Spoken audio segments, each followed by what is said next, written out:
अरे अरे RSS BJP वाले भी तो हमारे ही समाज के लोग हैं ना। दिक्कत नहीं है, भाजपा का समर्थक हो तब भी कोई दिक्कत नहीं है। प्रश्न पूछा है, प्रश्न का जवाब देंगे। बताइए, विपक्ष में होकर के प्रश्न का जवाब नहीं देंगे तो प्रधानमंत्री तो अहंकारी हो ही जाएंगे ना। भाषण जो है लिख के नहीं बोलता हूँ भाई, मेरा बाप गृह मंत्री थोड़ी था कि मुझे बीसीसीआई का सेक्रेटरी बना देता। जवाब दीजिएगा जब कल आप प्रधानमंत्री की सभा में जाकर के ऐसे ही कोट दिखाइएगा, तब समझेंगे कि आप जो है ना असली इंसान हैं। अगर आप अपने माँ बाप का बच्चा हैं और आपका खून असली है तो कल प्रधानमंत्री से सवाल पूछिएगा जाके। हम चप्पल पहनने वाला आदमी है तो कुर्सी पे बैठ के सवाल पूछ लिए। जिस आदमी को प्रधानमंत्री बनाए हैं 10 साल के लिए और जिसको सांसद बनाए हैं 10 साल के लिए, जरा उसका भी जो है ना गाड़ी रोक करके कोर्ट दिखा करके सवाल पूछ करके दिखाइएगा। अभी प्रधानमंत्री लेकर के आए हैं, आप वोट दीजिए, जिसके मुंह में जवान हो, जो सरकार से सवाल पूछ सके, उसको अपना नेता बनाइए। पूरी की पूरी सरकार को यमुना पार में लेकर के आइए।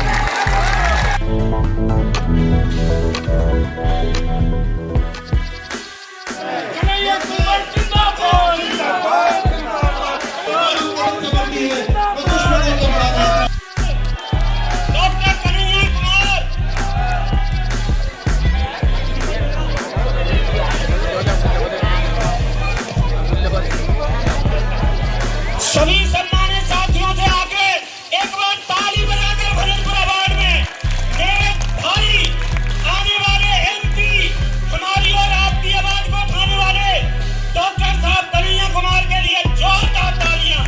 हमारा एमपी कैसा हो, हमारा एमपी कैसा हो, हमारा एमपी कैसा हो। मैं करूंगा वो सभी को संबोधित करें, हम सभी को। गोंडा विधानसभा के सभी परम आदरणीय बुजुर्गों का, हमारी माताओं बहनों का, हमारे नौजवान साथियों का और प्यारे बच्चों का मैं बहुत स्वागत करता हूं, आपका अभिनंदन करता हूं और आपको दिल से आभार व्यक्त करता हूं। नीचे से आगे बात, आप लोगों की तरफ से पूरे सम्मानित मंच को इकट्ठे प्रणाम कर लेता हूं और सीधे आपसे 2-4 बात कहता हूं।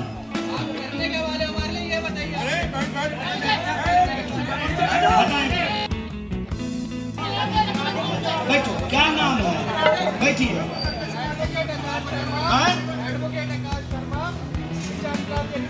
बैठो, क्या करने वाले हैं सुनाते हैं, बैठो।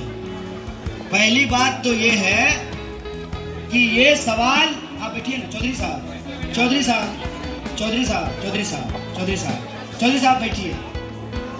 पहली बात तो ये है कि हम स्वागत करते हैं कि आप विपक्ष से सवाल पूछ रहे हैं, लेकिन कायदे से सत्ता से सवाल पूछा जाता है। मैं तो विपक्ष में हूँ, सांसद नहीं हूँ, प्रधान भी नहीं हूँ, पार्षद भी नहीं हूँ, फिर भी आप हमसे सवाल पूछिए, इसके लिए आपका बहुत स्वागत। कल 10 साल प्रधानमंत्री रहे, इसी सड़क के सामने आ रहे हैं, तो जरा उनसे भी सवाल कर पूछिए। मैं आपके सवालों के साथ रहूंगा। हमने 2-2 यात्रा करी राहुल गांधी जी के नेतृत्व में, कन्याकुमारी से लेकर के कश्मीर तक 4500 किलोमीटर पैदल चले और मणिपुर से लेकर के मुंबई तक भारत जोड़ो न्याय यात्रा की। उन्होंने अपनी समस्याएं बताई, उन समस्याओं को इकट्ठा किया और इस बार कांग्रेस पार्टी अपने न्याय पत्र के तहत 5 न्याय और 25 गारंटी लेकर के आई है। 5 न्याय में हम महिलाओं के लिए न्याय, युवाओं के लिए न्याय, किसानों के लिए न्याय, मजदूरों के लिए न्याय और सभी जाति वर्ग के लोगों के लिए भागीदारी का न्याय लेकर के आए हैं। अरे अरे आरएसएस बीजेपी वाले भी तो हमारे ही समाज के लोग हैं ना। ठीक है, कोई बात नहीं, अरे हमारे ही समाज के लोग हैं, किसी भी विचारधारा का हो, कोई दिक्कत नहीं है। भाजपा का समर्थक हो तब भी कोई दिक्कत नहीं है। प्रश्न पूछा है, प्रश्न का जवाब देंगे। बताइए, विपक्ष में होकर के प्रश्न का जवाब नहीं देंगे तो प्रधानमंत्री तो अहंकारी हो ही जाएंगे ना। सवाल का जवाब देते हैं। भाषण जो है लिख के नहीं बोलता हूं भाई, मेरा ऑल इंडिया रैंक 1 था। मेरा बाप गृह मंत्री थोड़ी था कि मुझे बीसीसीआई का सेक्रेटरी बना देता।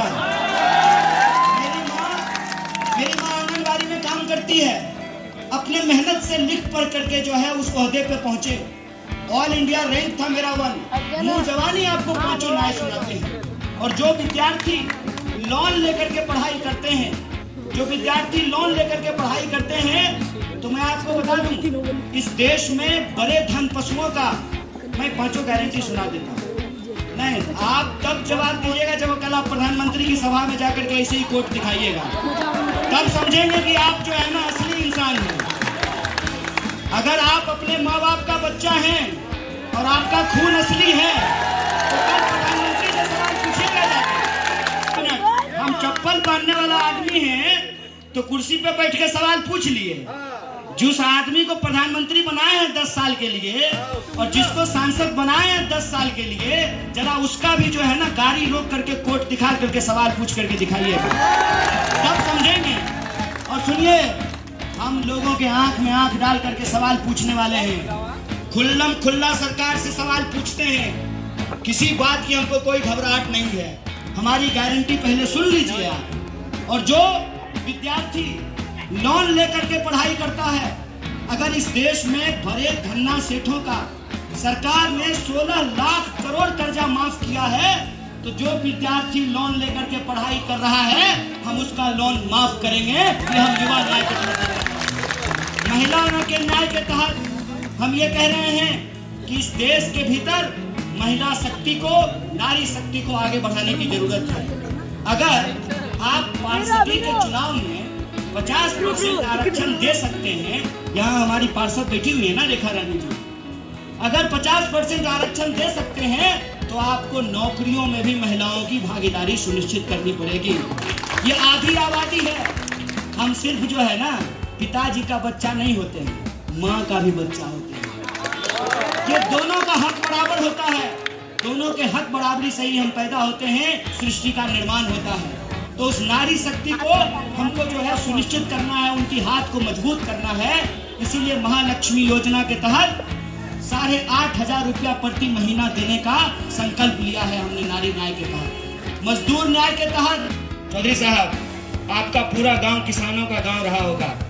जब यमुना के फ्लड बैंक में आपका गांव था, बाढ़ आई थी, इंदिरा गांधी देश की प्रधानमंत्री थी, पुश्ता बनाया था, तब आपका गांव उस यमुना के इधर से निकल करके इधर आकर के बसा है। और ये जो है ये किसान हमारे लिए पैदा करता है अनाज। चाहे डॉक्टर हो, इंजीनियर हो, प्रधानमंत्री हो कि चपरासी हो, सबके लिए अनाज पैदा करता है किसान। ये किसानों का देश है।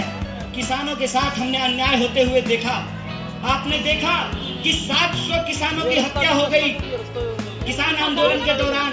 और जो किसान खेतों में धान बोता है, वह किसान जब दिल्ली आ रहा था अपनी बात सुनाने के लिए सरकार को, तो सड़कों पर सरकार ने कील बो दिया था।